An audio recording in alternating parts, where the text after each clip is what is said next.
તો આ તરફ પોરબંદરમાં પણ ખનીજ વિભાગની તપાસ મોઢવાડા કેશવ ડામર રોડ પર ડમ્પર ઝડપાયું। પથ્થર ભરેલા ડમ્પરને અટકાવી અને ખનીજ વિભાગે તપાસ કરી। રોયલ્ટી રજૂ ન કરતા ડમ્પર સીઝ કરી તપાસ શરૂ કરાઈ। રાતડી ગામે પણ અલગ અલગ સ્થળોએ તપાસ કરાઈ।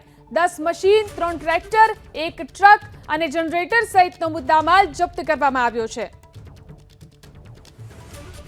તો પોરબંદર જિલ્લામાં લાઇમસ્ટોન ખનીજના ગેરકાયદેસર ખનન અને વહન બાબતે આ તપાસ કરવામાં આવી। રોયલ્ટી રજૂ ન કરાતા ડમ્પરને સીઝ કરાયું છે અને તપાસ શરૂ કરાઈ છે। રાતડી ગામે પણ અલગ અલગ સ્થળોએ તપાસ। તો આ તરફ પોરબંદરમાં પણ ખનીજ વિભાગની તપાસ મોઢવાડા કેશવ ડામર રોડ પર ડમ્પર ઝડપાયું। પથ્થર ભરેલા ડમ્પરને અટકાવી અને ખનીજ વિભાગે તપાસ કરી। રોયલ્ટી રજૂ ન કરતા ડમ્પર સીઝ કરી તપાસ શરૂ કરાઈ। રાતડી ગામે પણ અલગ અલગ સ્થળોએ તપાસ કરાઈ। 10 મશીન 3 ટ્રેક્ટર 1 ટ્રક અને જનરેટર સહિતનો મુદ્દામાલ જપ્ત કરવામાં આવ્યો છે।